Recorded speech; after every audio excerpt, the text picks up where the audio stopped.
I had never seen an injury like hers before. Not on humans, not on aliens, not in any emergency med bay I'd worked in. Her leg, a prosthetic limb, intricately designed, shimmering with alien alloys, was broken in multiple places. Sparks flickered along the joints, small arcs of energy dancing dangerously, as if the limb itself was alive and in agony.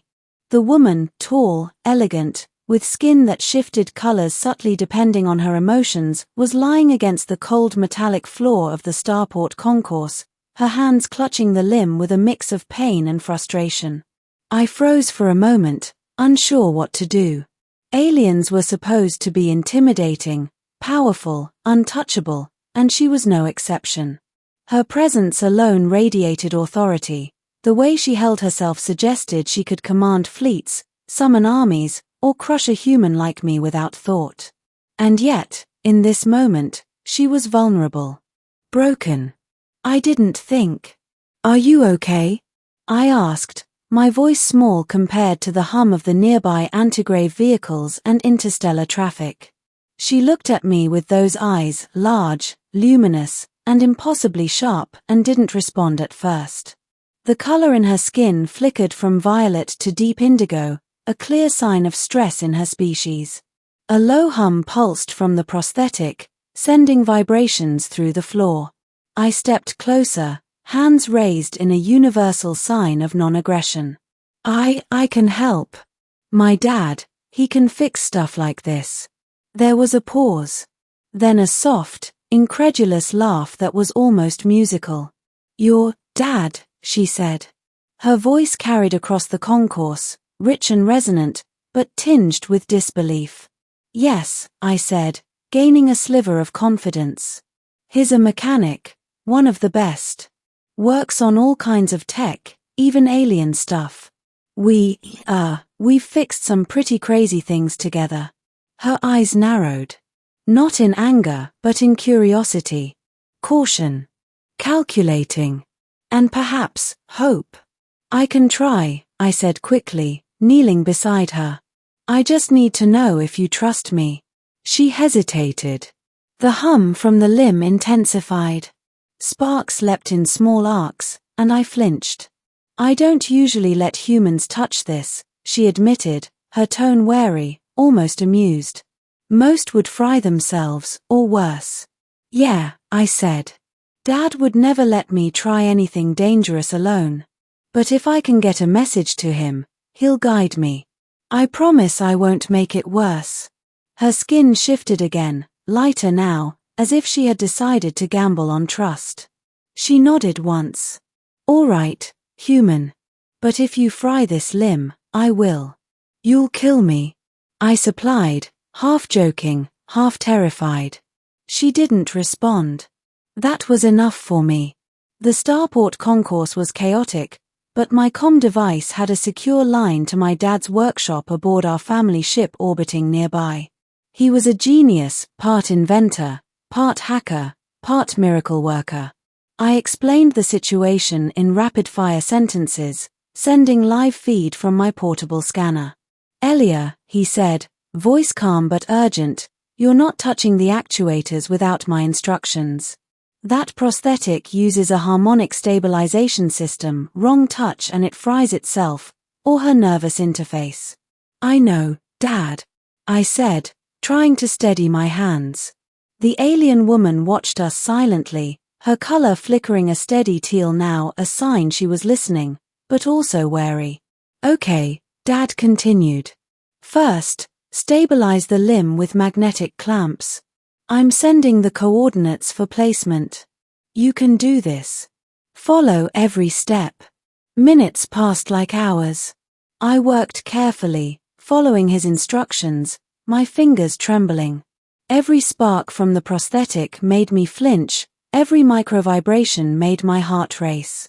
Yet through it all, the alien woman didn't flinch or push me away. She let me work, letting the fear and pain flow through the limb while trusting a human teenager. When the clamps were in place, Dad guided me through recalibrating the harmonic resonators inside the prosthetic. The alien woman's leg glowed softly now, the color stabilizing as the energy flow aligned correctly. She moved slightly, testing the limb. A hum of satisfaction vibrated from her system, a sound almost like purring. "It works," I said, my relief bursting out. She bent down slowly, testing her weight, and then straightened. Her eyes, now a calm, reflective gold, met mine. "That was impressive," she said, her voice softer, almost warm. "Most humans would have panicked." "I didn't panic," I said, though I knew my hands had been shaking. "I had help. My dad knows a lot." Her lips curved into the faintest smile. "Then your father is very skilled, and you are brave, human." From that moment, our connection changed. She revealed her name, Vela Thranis, heir to one of the major planetary sectors in the Zarathian Confederacy. She was on an official mission, which explained why her prosthetic had been damaged an attack by a rogue faction trying to assassinate or sabotage her. "Why would you help me?" she asked later, when we were safely aboard her transport vessel. "Humans are fragile, selfish. And yet, you didn't hesitate." "I don't know," I admitted. "I saw the pain. And I couldn't ignore it. My dad always taught me, if you can help someone, do it. Even if they're bigger, stronger, or," I paused, "alien." Her laughter was soft, almost musical, and it eased the tension in the cabin. "You are unusual," she said. "Most humans wouldn't risk themselves for a stranger, let alone a royal." "Maybe," I said, "but maybe most humans just don't meet people worth helping." Her eyes softened. "You have a kind heart, human. That is rare." Over the next few weeks, I worked closely with her and her team.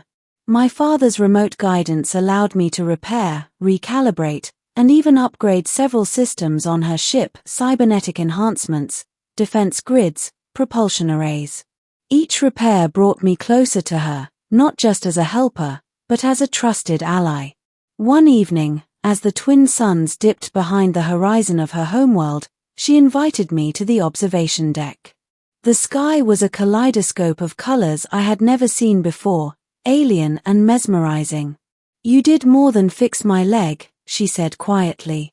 "You reminded me that even in an empire built on power and fear, there is compassion. And courage." "I just did what I could," I said, feeling my cheeks warm under her gaze. "No," she said, stepping closer. "You risked yourself. You didn't have to. But you did. That matters more than you think."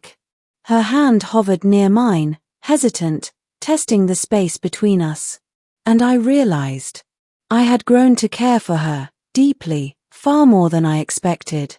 She wasn't just an alien dignitary or a ruler. I didn't think of her as untouchable anymore.